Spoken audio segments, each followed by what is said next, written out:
Hello and welcome to the podcast. We're still figuring out where we're going to go with this, so we're going to call it the podcast for now. Today we're joined by my colleague, my friend, and my actor buddy, Mr. Matt Lydon. Matt, would you mind introducing yourselves to the audience and tell us a little bit about yourself? Yeah, sure. That's absolutely. My name is Matt Lydon. I am a storyteller and an educator from Lower Bucks County, Pennsylvania, just outside Philadelphia. I grew up there in Bensalem, Pennsylvania, and now I live in Bristol. And currently I teach at an all-girls high school over in New Jersey. But at night, I tell stories in many different ways. I am an actor. I am an improvisational actor and storyteller. And I also write short stories, novels, and the like. And I've recently gone into comics, actually drawing comic strips. So is that right? Yes. It's actually coming back to something I did when I was younger. I love The Far Side by Gary Larson, if you recall him. He's threatened to come back on the comic scene, which I want that threat to be followed up on because I have all the Far Side collections. I love Gary Larson. Anyway, yes, I wanted to be a comic strip writer when I was 10 years old, and I drew throughout grade school and into high school, and eventually by the time I went to college, I lost track of it. But recently, for my 42nd birthday... Happy birthday, by the way. Thank you.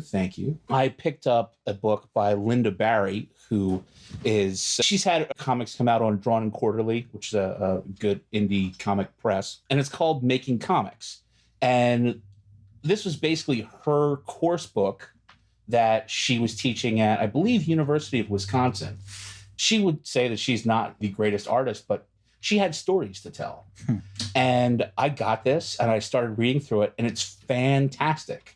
And she designed this course for people who don't know how to draw, but want to tell stories. And this is just a fascinating book, and I'm plugging Linda Barry's book, but it's something that really reignited my passion for telling stories in this simple comic format. So it takes a lot of work, but it's something that's really fired me up very recently. So you've been fired up by your first labor of love.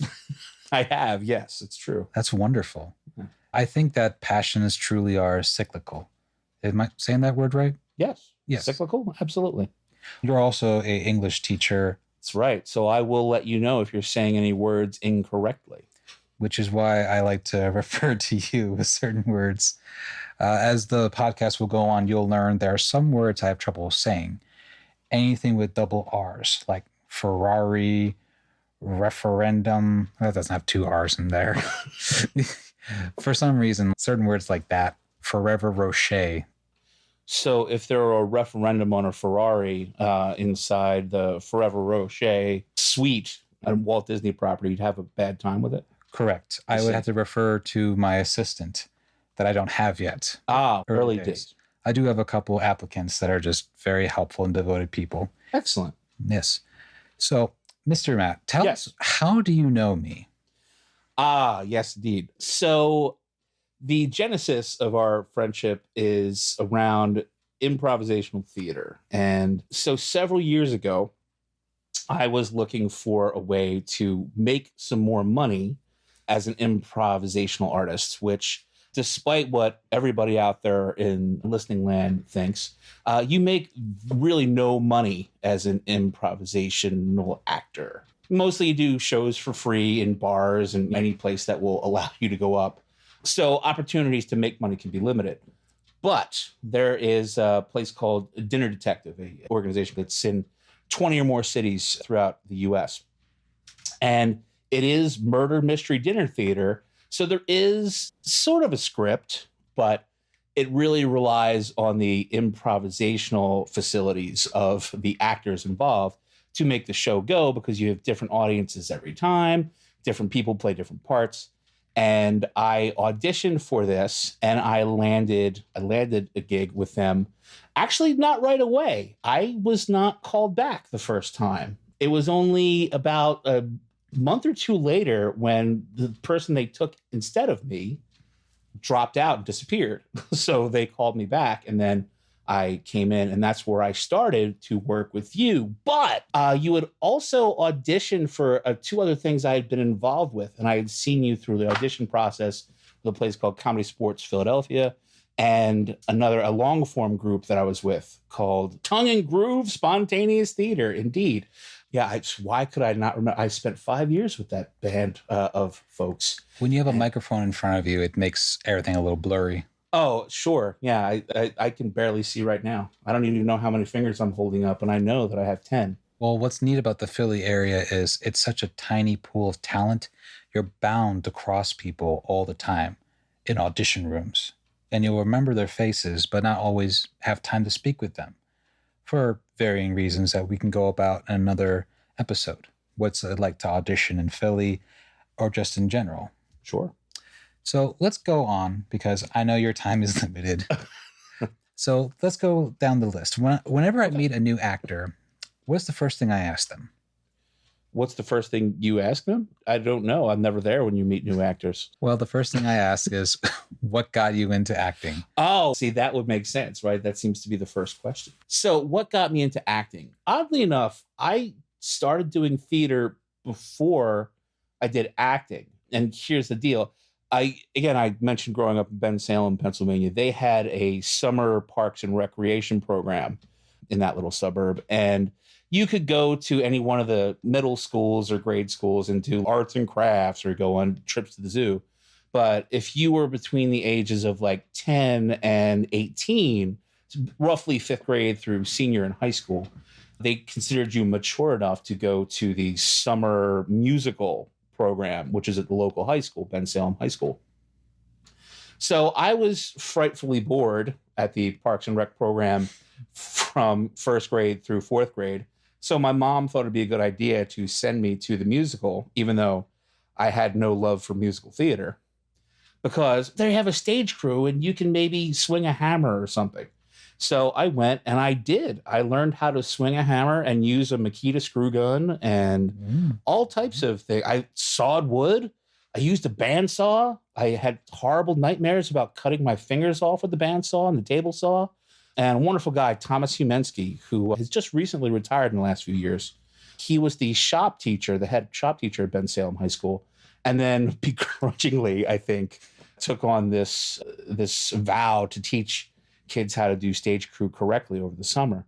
And I spent 3 years there doing work, actually more like 5, working on the stage crew.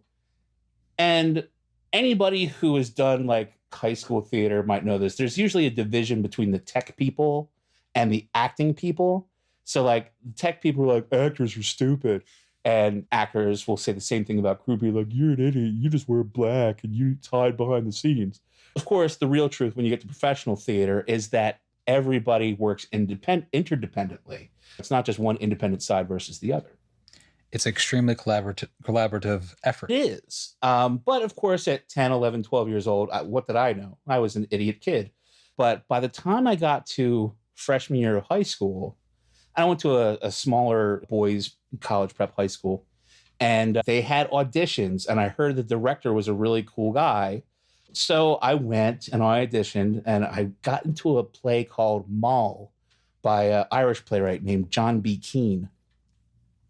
And I had to memorize the script, and I had to pretend to have an Irish accent because I was Canon Pratt. I can't believe I remember all this. But I was the head of a tiny little Irish church in the middle of like the West Country of Ireland. And my 2 subordinates were afraid that I would pick a bad housekeeper. And then the title role goes to Moll, who shows up, and she looks like sweetness and light to the canon. When the canon is not around, she rules the place with an iron fist. It's a very funny play. At 14, 15, whatever I was, I had no idea what the comedy was really like. Later on, I did. But yeah, I got to do that, and I was like, this is pretty awesome. Then I split my time between backstage and on stage basically ever since. And that was the fall of 1992. Wow, that's some time ago. Back in high school, we would call people like myself that fluttered between the tech world and the acting world a tech tour. A tech tour. Okay. Correct. So like actor, but tech tour. Okay. All right. Now, what you have said is a very true statement because as we get older, the lines between being an actor and the tech side really do blur out of necessity. Correct. Yeah. Whether you're doing community theater, interactive theater, professional gets a little bit more stingy about things because of unions and such. But a person that is willing to roll up their sleeves and fix a light here and there, schlep some equipment here and there is much more desired, in my opinion. Oh, for sure. Especially on the more independent theater scene. For anyone listening outside of the Philadelphia area, we are blessed to be one of the first places that had the Fringe Festival outside of Edinburgh, Scotland. And that is obviously the Fringe Festival means you're producing theater outside of the big theater world, right? So you need people who can either do it for free or cheap on the tech and acting sides. And sometimes that means if you're mounting a one-man show, you're not just the one man or woman doing it. You're acting, you're directing, you're building the sets, you're doing all the stuff. So you better have some knowledge of doing all that stuff. And I think that just makes you so valuable to even more professional companies who may need a more well-rounded person. And it also makes you humble. That's the biggest thing. For sure. There's a lot of people that I've met that are very much, I identify as a director, I identify as an actor. I don't see them having an enjoyable longevity career because they're not willing to learn the other aspects. Oh, yeah, absolutely. Why narrow your focus that much? People who really know and they're getting just constant director gigs or actor gigs, I guess you can do that. But especially early on in your career, when you're trying to establish yourself as someone people want to work with, yeah, I think you have to be open. That's why I really appreciate guys like Nick Offerman, right? Yes. Who very famous as Ron Swanson from Parks and Rec, right? And his wife is Karen Mullally, very famous, funny actress indeed. But before Nick Offerman met her and before he was a character actor and became Ron Swanson, he paid his way and his rent out in LA by building sets for theaters and doing woodwork, which he still does for fun now. Mm-hmm. But he was an actor, capital A actor at the University of Chicago. But he did all this great stuff that he's like, you need to be humble. You need to know how to survive. So get yourself a trade, and why not woodworking? Good idea. Definitely. And I think it also rounds you out as a person. And from what I've learned from multi-talented or just multifaceted people, such as myself, I'm going to plug myself. I've worked nearly every job that you can name under the sun. Yeah. And because that's what I had to do. And it's made me more open to saying, okay, so you need someone to do the dishes and you need someone to move this set piece. You need someone to climb up a ladder, which I have a healthy fear of heights. Oh, me too. That's why I don't do lights as much, because I don't want to be 60 feet in the air hanging, a par 4 or whatever. Par 4? Parnell. Source 4, Parnell. Okay, I mix up my terminology. Please, techies, don't kill me. Anyway, I think that it's important to be able to do that. Now, speaking of being multifaceted, you have also expressed to me numerous times that you are a writer. True. Could you tell me more about your writing? What got you into it? Sure. I always think of this like, when did I start writing? It's hard to really know. Somewhere in the vast crevices and cracks of the different houses I've lived in, there are probably copybooks going back to 5th or 6th grade when I was in my little Catholic grade school, and where we had to be creative, whether it be English class or whatever. There's probably poems in there that I wrote that were like, could have easily ended up with Hallmark cards or things like that. But when I first started to take it seriously was probably in high school, when I got a poem or two in the literary magazine of the high school.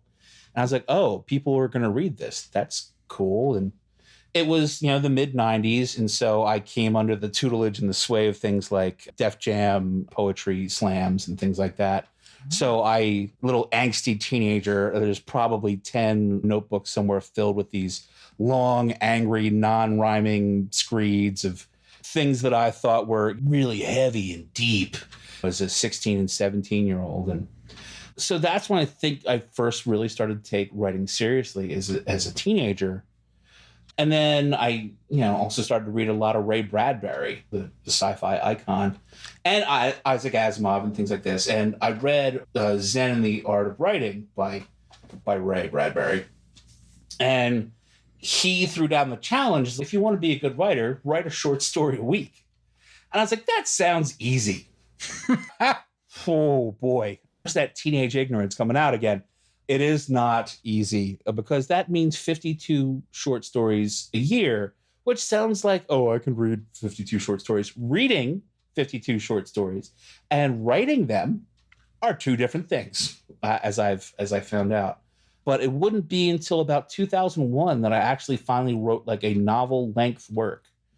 And I don't know if anyone who'll be listening to this has ever heard of NaNoWriMo, which is short for National Novel Writing Month. But that was introduced around 2000, 2001-ish. A group of New York writers were drinking at a bar and said, what does it take for someone to write the great American novel other than being retired or having a whole bunch of time on their hands? And they said deadlines. So they said, okay, what constitutes a novel? 50,000 words. Just that'll be 250 pages at 12-point font, double spaced. So that was put out into the ether. And my very dear friend, Tom Mallon, who now works for Comcast. Actually, he's the manager of their web portal. But he was a writer, professional writer for College Music Journal, Spin Magazine, and a couple other places. He introduced this idea to me at a time when I was unemployed. So I had literally nothing else to do. And I wrote an 80,000-word novel in a month's time. It is a hot pile of garbage. It's I even gave it the working title of 10 Miles of Bad Road, and boy, was that prophetic. And then it was lost for many years, and I thought, good riddance to that piece. Until my friend Rosie, who lives in Detroit, and whom I'd sent a version of this, she said, guess what I found in an old bag? My mom was about to throw this out, and I found it. I said, what, Rosie? She said, remember that first novel that you wrote? I was like, she said, I'll scan it and send it to you. So after it being lost for 15 or 16 years, it is actually in a PDF on my hard drive. Oh boy, that'll probably never see the light of day. That's probably just for me. But yeah, I, again, really seriously started writing around 2001. Yeah. 2001. Yeah. And I feel like a lot of our artists don't understand your first creations are not going to be a Good Will Hunting, a Citizen Kane. And that's okay. You need to get out a thought and finish it. For me, I never could write a script to save my life because I never knew how it ended. The first thing I actually wrote an ending for first, it was for a zombie horror film called Too Far. Okay. Now, in this script, it's about a director who uses real people that have real ailments and illnesses, horns that are drilled into their skulls so they can look more like demons. In this story, though, he finds a way to create real live zombies. And what happens when you make real zombies for a movie? They probably start terrorizing. I would think, right? It was your movie. It was my movie. Yeah, I wrote it, and I knew how it ended. I was really proud of it. And like you, when the first thing is never going to be the best thing, but oh boy, you need those stories. You need those moments in your life, because then you have something to start, a base, and then you can start figuring out what to do from there. Failure, to me, is a lesson in disguise. For sure. Yeah. It took me, honestly, about 20 years to understand that, at least get the concept. Yeah. And then it's taken me another 13 years to embrace it. Oh, sorry, 14 years to embrace it. That's always a constant work, right? The constant work of, is this good? Is this not good? Because I'm such a reader as well as a writer, it's, you always want to read like your heroes, or like some of your heroes, like what they had to say in the process. And again, I've mentioned Ray Bradbury. I've read Stephen King's On Writing, who was another early fan of. Loved, oh my God, I should not have been reading Cujo at age 8, but my parents were Stephen King fans, and I would sneak them. And I believe Christine was actually the first one I read. And then I read Cujo, and I didn't have a St. Bernard. I had a lovely yellow lab named Major. And after I read Cujo, my dad said, "Hey, you should see the movie Old Yeller." That's just so wrong. Oh, yeah. My dad didn't give me the spoiler alert. Oh, hey, Old Yeller, he dies in the movie. And I'm not going to spoil it beyond that, because what a great movie. Will Wheaton, one of his first starring roles, actually. Yeah, you forgot that, didn't you? You forgot that Will Wheaton was in Old Yeller. I really, truly did. Yeah, yeah. I kept thinking Old Yeller is like a movie from the 60s and the 70s. Yeah, I thought it was too, the way it was shot, but I guess it was just I had a bad copy from West Coast Video. And I don't feel like it's unfair to malign West Coast Video, because where's West Coast Video anymore? Nowhere. Man, I spent so much time in West Coast Video. So that was like your mall, your hangout. Oh, man. West Coast Video. Yeah, for sure. Even before Blockbuster Video came on the scene, we had a West Coast Video very close to us. And it was like it used to be like West Coast Sound and Video too. It wasn't just West Coast Video. So they also had like tapes and like vinyl LPs. And I remember listening to a lot of punk rock music. And I remember I bought the Misfits Walk Among Us album. And my parents like, "What did you just buy?" And I said, "It's rock and roll." And they're like, "Can I look at it?" And, "Oh, these guys are dressed up like vampires." Like, "Please don't read the names of the titles of the song." And so they allowed me to do that. Yeah. Sorry. No, that's why I brought you on, because I knew you would be. I'd rather have someone that has more to say than less. Oh, I definitely always have way more to say. Sure. I will stay on this tangent just for a couple more seconds. I have to ask. Sure. Did you go to the bad horror movie section and read the backs of the VHSs? Oh my God, what an early education that was for me. I was not allowed to stay up late and watch them when I was, the thing was, like, all the really bad, like horrible horror movies that my parents didn't want me to see, they were like the midnight movie, the late movies on like TNT or those early basic cable channels. And Cinemax, oh boy, that was paid channel. Wasn't allowed to see Cinemax. And we had Cinemax for a month in the summer of, 87 or 88. And I remember watching Gremlins every day that month. And I know Gremlins backward and forward because of it. But what my parents didn't plan on is on Fox, the local Fox affiliate. They had like monster movies every Saturday, like at 1 o'clock on a Saturday. It's like after cartoons were over, they would play these horrible B, C, D-list horror movies that, like, man, awesome. But then for the ones that I was really not allowed to watch, like Friday the 13th, Nightmare on Elm Street, all the big, heavy hitters, Halloween, right? And that was a Stephen King work that my parents never had. Like, they never had the book. So I'm like, okay, Carrie, okay, some girl's name. So I glossed over that. But I would absolutely read the backs of the slasher movies. Oh, absolutely. I was like, ooh, they're going to die. So I started to know what tropes were, because like all those horror movies have like the same idea. Like, a group of teens is in a place they shouldn't be, and suddenly the killer will emerge. What will happen next? A pile of teenage bodies, for sure. Or the science experiment gone wrong because like The Fly, right? Yes. Somehow I was allowed to watch The Fly. I think because my dad thought I was watching the Vincent Price version. That would make I was sense. not watching the Vincent Price version. I was watching the Jeff Goldblum and Gina Davis version. Oof. Yeah, which is far grosser than the original Vincent Price version, for sure. That goes without saying. Wait, are you saying what I think you're saying, that Jeff Goldblum is grosser than Vincent Price? Much grosser than Vincent Price, performance-wise. Oh, performance-wise. I will not. For sure. Okay. I don't know enough about the men. I was going to say, because Jeff Goldblum's a handsome man. I think Jeff Goldblum I would say yes to anything Goldblum says to me. Oh, because life finds a way. Exactly. A little Jurassic Park, a little Ian Malcolm for you. There you go. Please don't sue me. Jeff Goldblum. Jeff Goldblum, we love you. Thank you for what you bring to us. So let's move on, my friend. Sure. Now, did you have any childhood influences?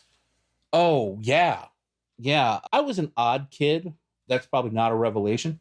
But yeah, I was one of the smarter kids in my class. So I spent a lot of time alone because I was asthmatic. So I didn't play a lot of sports. And I overdid my asthma in gym class. So I didn't have to do half the stuff in gym class. Sorry, Mrs. Beck. But So I spent a lot of time reading. A lot of time reading. And the first thing I can remember, the first literary hero, I guess, I can remember having is Shel Silverstein. So the book, Where the Sidewalk Ends, was a book that was constantly checked out of my grade school library. Everyone wanted to read it. Boys and girls, every grade, didn't matter. They loved that book. It was the one book that everybody in my little grade school revered. And on Tuesdays, you had to run down and like to the library. No, I'm getting it this week. So yeah, eventually I got my own copy. But yeah, I love Shel Silverstein. I was like, these are great poems and drawings for kids. I did not know till 20 years later he had his whole career started with Playboy and doing, yeah, exactly, and doing cartoons of a more adult nature in Playboy. He started in Stars and Stripes when he was in the Army, but yeah, it was Playboy that actually catapulted him into public consciousness. So yeah, Shel Silverstein, loved him. Again, Stephen King. Again, I should not have been reading, but listen, the lore of the forbidden it's a siren call, especially to a young kid who is smarter than he should be and has so much alone time, because this was the 1980s that I was growing up. So there was no internet yet. So I couldn't get into the seedier things of the internet. So I had to use what was around. And that was my parents' record and book collection. So Stephen King, Shel Silverstein, and a guy named John Bellairs, who he was a children's book author, and he tried to do like an adult novel that went nowhere. But he had these books. They had different characters in different series. And I read the Johnny Dixon series. God, how do I remember all this? I don't know. But The Curse of the Blue Figurine was one book, and The House with the Clock at its Walls, which actually recently was a movie starring Jack Black, of all people. But that was a John Bellairs book. And through reading those books, the Johnny Dixon mysteries, I got one of my great artistic influences. I love Edward Gorey. Now, if that name is not familiar to you, he was an illustrator for Putnam, Doubleday, some publishing company based in New York. And he did the covers of so many books and the internal illustrations for tons and tons of books. And then someone finally said, Edward, why don't you write your own books? He said, why? It's for children. You'd make a lot of money. And he said, but I don't like children. Just do it. Just humor me. And this was his boss. And he was like, okay. So he spent like his off hours writing an abecedarium, which is an ABC book. And it was called The Ghastly Crumb Tines. It was basically, that's what became one of his most famous books. And he hands it to his publisher and he's like, here, will you leave me alone now? And he's like, yes, I will, Edward. And the guy apparently loved it so much that, he showed it to his wife and all people. I'm like, let's put this out. And sort of did it against Edward's wishes. And it was like wildly popular, even though it was like a book where all these children, it's like, A is for Alice, who fell down the stairs. B is for Basil, devoured by bears. All these 26 children die in these horrible ways. And it's illustrated by Edward Gorey. And all like the real gross things are just off camera. You can't see it, but it's the implication and just the cross-hatching and the very strange otherworldly drawings. I was hooked immediately on these drawings. And now I have a collection of Edward Gorey books. It's probably 30 or 40 deep. I really love Edward Gorey. And not that any of you can see this listening in podcast land, but I actually have 2 Edward Gorey tattoos. One on my leg that I'm flicking at Vinny right now, and one on my back from the apoplectic bicycle. He's not flicking that one at me. No, because I'm actually laying on my back right now. Very comfortable, but yeah. That's the beauty about Three Sons Studios. When you come in to record with Millard Brown, the principal sound engineer here, he makes you feel at home because the studio space literally is his home. Yeah, this is great. Best studio I've ever been in. I've been in like 3. Yeah. That's more than I have. So right on. Okay. So tell me more about who your hero was growing up, or heroes or heroines. So I feel like that question is really interesting for me because I don't remember having heroes as such necessarily. But I'll say this. Harrison Ford, who played Han Solo and Indiana Jones. There was a time before I knew really what actors were, right? And And I thought those two roles, those two guys, obviously the same guy. I was like, this guy is awesome. He's a space pirate, and he's a guy who like does things with whips, and he finds things like buried in tombs. That guy is the coolest. So he was like, I wanted to be him. I wanted to be him so much. And less Han Solo. I know everyone loves Star Wars, but less Han Solo and more Indiana Jones, because he was also like a teacher, right? He had a class where he taught about like ancient history, right? But then he was also like fighting Nazis and trying to get treasure of the gone world like back into museums, right? So it was so cool. And the third thing I have to mention about Harrison Ford, and I actually thought I thought my Uncle Edward was Harrison Ford because he had a very similar look to him. And he had that like dry, deadpan humor, my Uncle Edward. So for several years, I believed that my Uncle Edward was actually Han Solo and or Indiana Jones. But that didn't mean that Uncle Edward was my hero. Indiana Jones is my hero. And it was such an obsession that my grandmother, for my 12th birthday, bought me a leather fedora. Yeah. Not a whip, not a gun, and not even like the iconic leather jacket, but like the leather fedora. And I flipped my wig. I'm like, yes, this is the greatest thing. And here I am, like a chubby, stupid 12-year-old with a leather fedora in like the height of summer, sweat pouring down the side of my face, and like thinking I was going to go into the ruins or see like the Hanging Gardens of Babylon and stop the Nazi threat, when I was just really just having an asthma attack in my little suburban Pennsylvania town. It sounds like a perfect day to me. Looking back, absolutely it was. I have to report, I don't know where that leather fedora is anymore. I think I may have sold it at a garage sale. But man, would I like to see that leather fedora again? That would be hilarious. That would be hilarious. Definitely. So tell me about your process with creating, like when you're doing acting work, when you're doing writing. Do you have any like daily rituals you do to help facilitate your creative process? It's two very different processes for sure. But let me answer the last one first, because it's probably the least enjoyable answer. I don't have any daily rituals other than getting up and taking a shower, saying hello to my wife, because she is not a good morning person. So I like to annoy her a little bit in the morning. And she does not like that, but she still loves me for some reason. And then going to work. Like that's the daily thing that I do. And then at the end of the day, I unwind by sometimes I'll listen to WRTI, which is the local Temple University. And at night they do jazz from 6 p.m. to 6 a.m. So I often listen to that at night if I'm not listening to, like, John Oliver's Last Week Tonight is something I've been listening to a lot, and Seth Meyers' monologues from The Late Show, especially now during the COVID-19 stuff where they're recording at home. It's weird to hear them without the live audience laughing, but those guys still make me laugh. And while I'm listening to them, this is such a nerdy thing, but I play Dr. Mario, which is like an old 8-bit Nintendo game. Well, let's take a second to just appreciate the fact you still play Dr. Mario. Mm-hmm. What system do you use? See, that's the glory of the internet, right? There are a lot of emulator sites out there. Like, so if you grew up playing 8-bit Nintendo games, 8-bit, like 4-bit, whatever, Atari games, things like that, there are websites out there that have those, and they're coded for Flash, and I don't understand coding or anything, but you just play them in the browser. And I just searched play Dr. Mario free online, and boom, it comes up, and I have 2 or 3 sites I play it on, depending on which one is available.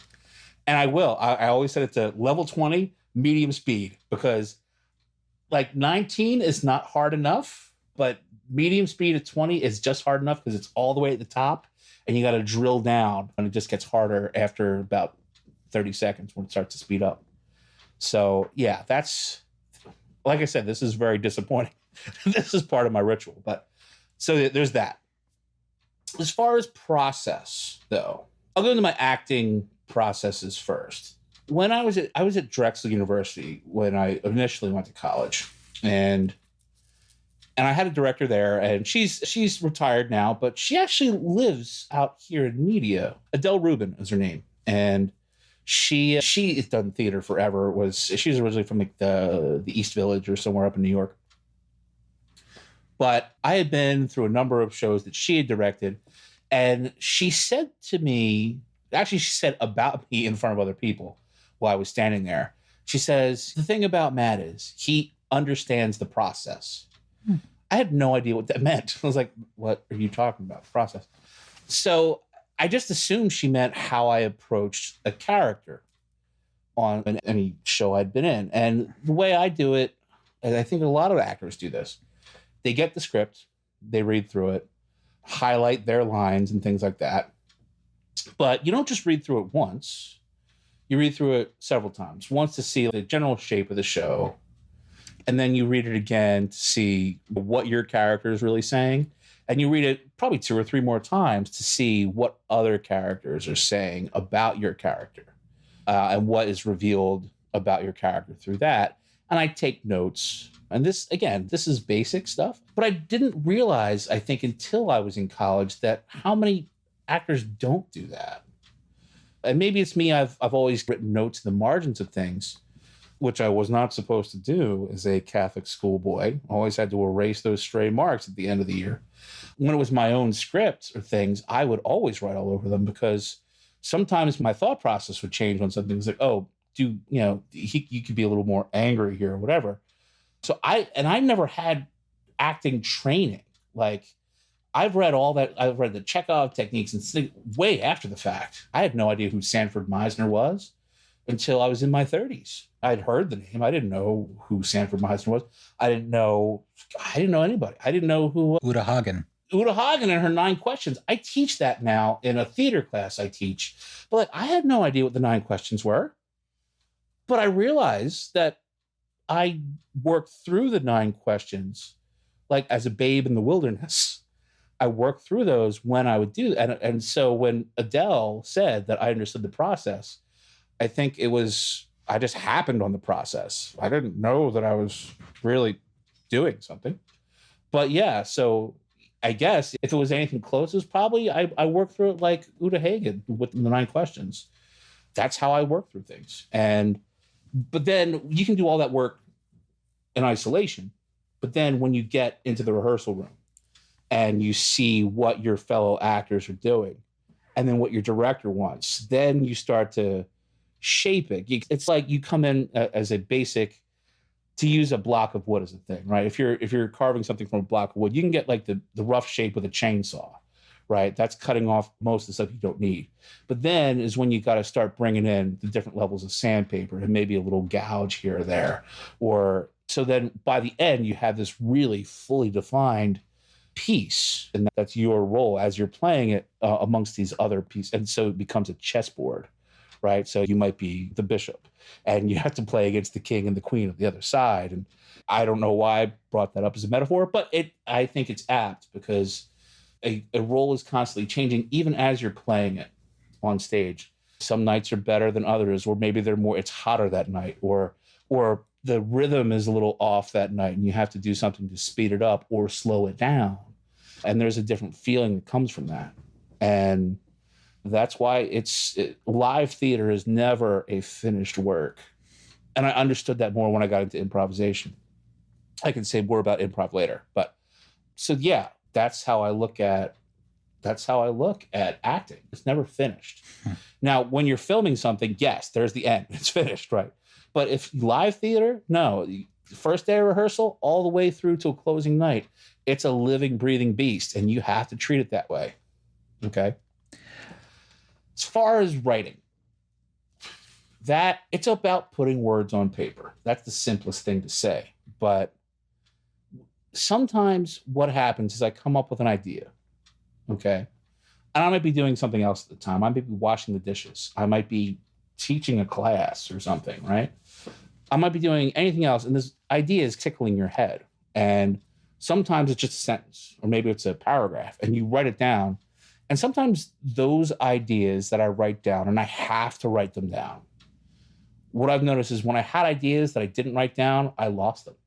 I don't know what happened to them because they just disappear. I have to write them down. So I used to try and carry a notebook with me And a lot of Stephen King says that, Ray Bradbury, all these writers have said that. Carry that for when you're trying to create. Problem is, I would do that, and I'm a larger dude. I sweat. Okay? And I sweat onto these notebooks that I carry in my back pocket, and I tend to ruin them. So when I try to write on the pages, like the edge of the pages are all gross, right? And so the ink smears because I tend to use like G2 ink pens, which are great writing pens, but it's chaos. It's chaos when it's wet. So thankfully, smartphones were invented however many years ago. And little notes programs. Like I use Google Keep. I mean, I could use any note program, but that's the one I tend to use. And I'll even dictate it sometimes into it. I like to type, even on a smartphone. I usually like to type it in. But if I'm a place where I can't really type or I'm on a bus or something and I can phone close to my face, I will dictate a sentence or two into that. And now I have it. So that if I'm thinking, man, what do I have? I'll go through my notes or my Google documents and, oh, yeah, I did write that down. The other thing is, when I still have ideas from other places, I'll be moving things around on my desk or my attic or wherever, and I come across this idea that I wrote on a napkin or some stray piece of paper. And then, boom. And that is how I created my first short story collection that got published 2 years ago. As I had all these different ideas that were written on these stray pieces of paper that I gathered up and started to write. Now, did you mention that in the book? That's how you came up with the story? I did not mention that. The interesting thing, that book is called Working Through This. And it is a collection, like I said, of short stories that I put out through a place called Read Furiously Press out of Ewing, New Jersey. And the theme of the book is, it's 20 stories, 20 different stories about working in some way, shape, or form. And it starts with my very first job when I was like 10 or 11 years old. I was a runner in a bingo hall. And it's, hilarious. I get electrocuted in the story. But for my edification, you got electrocuted at 10 years old. I guess I might have been 11 or 12 when that particular part of the story happened. But yeah, I got electrocuted. The short version of this is a bingo hall in a parish hall. Could not afford really state-of-the-art equipment. So we had this really faulty switchboard for the bingo game. It was rusty. People had spilled soda on it over the years. It was what they now call a hot mess. Literally, because the grounding on some of the circuits was no longer working. So if you touched it at different numbers along the board, it would send a shock through you. Because you're sitting up there, it's on a metal card table in a loft in the multi-purpose room of the school I went to. So that was one of the things you did as a bingo runner. You would have to work board for 5 games. And so I did that, and people were like, oh, be careful about board. Okay.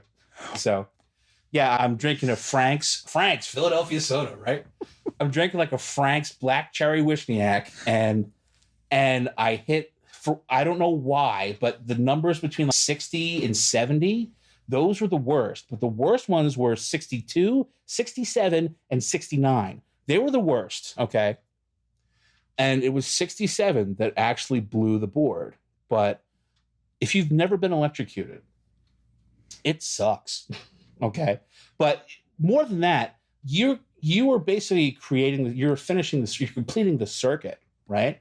So you actually become immobilized by the electricity running through your body. It is scary. And the only reason I'm not dead, I think, I don't really know how electricity works beyond that, is the board blew. And the board blew and the chart went out and I fell off the metal folding chair. I don't know why I'm not dead, okay? Because there's so many reasons why I should be dead. And then all the old ladies and men who were playing bingo are like, turn on the board. And here the board is smoking. And here I am like whimpering and barely able to form words because I've now been electrocuted. Again, I put it much funnier in the book, but yes, that was the first time I was electrocuted. I was electrocuted 2 other times, but whatever. Truth is stranger than fiction. Yeah, that's why for that book, I didn't have to make up a whole ton. I just dressed it up in funnier language. I can respect that. Thank you. Let's try to move on from there. Sure. What do you have a bucket list of roles you've always wanted to perform as an actor? No. And let me elaborate on that. I love acting. Okay. I do. But I seem to not like acting the same way other actor friends of mine like it, where they will see a show and they will say, God, I want to play Hamlet, or I want to play Dracula, or I want to play, I want to be in Who's Afraid of Virginia Woolf, right? Like they want to play like the Richard Burton role. And they really want to dig into that because they've seen these brilliant performances by these other actors. Got Hamlet alone has Laurence Olivier and Kenneth Branagh and like all these people that have played Hamlet. But I have never had that desire to do that, partially because of all these excellent actors who have done stuff like that. But I seem to never end up in plays that are that famous or that like people have heard of, because I tend to go into theater that I like to go see is more like either on the community level or when it is professional, it's stuff that is doing newer work that people don't know as well. Theater Exile is a good example, right? Theater Exile based in South Philly, Pennsylvania. Joe Canuso, who is the founder of Theater Exile, he tends to choose these works that are like dark and edgy and say a lot of important things and tries to get different perspectives and voices in.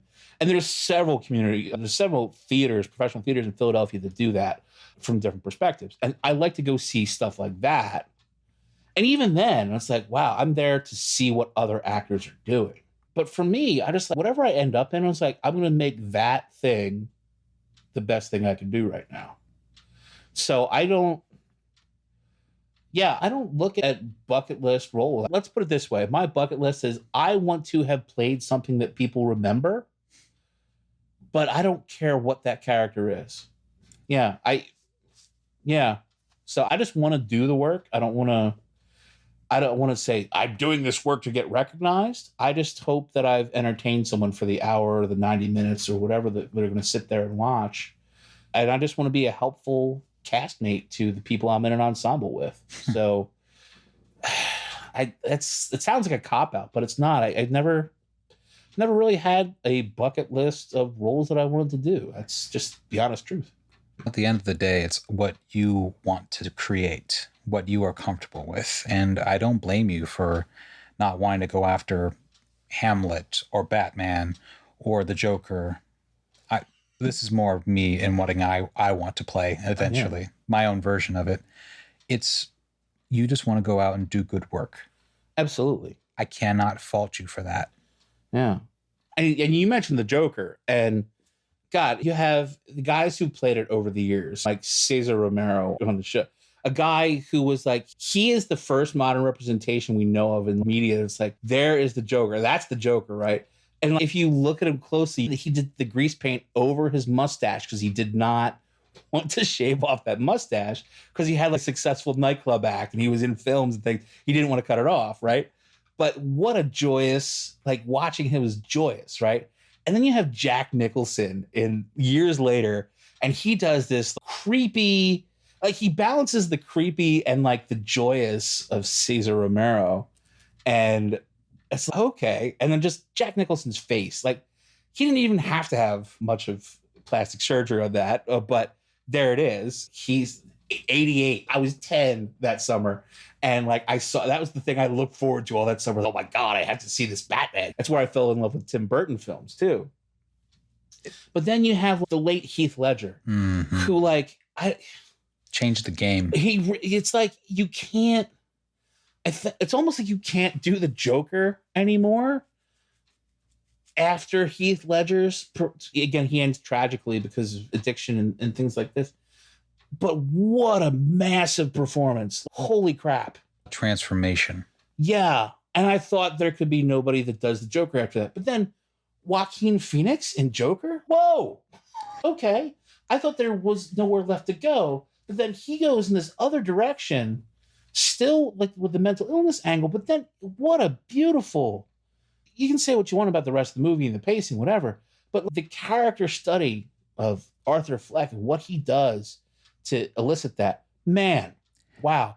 I would want, okay, let me circle back to bucket list. So if I could do something that gave that to somebody, made that impression on people, that's what I would want.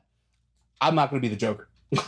I'm not built for the Joker, but man, wow.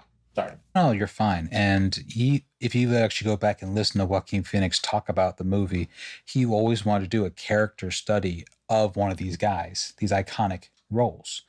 And what it's really appreciative is, just like Hamlet, just like Othello, we're not in the theater, Macbeth. Right. Oh, I got something to say about that later. Go ahead.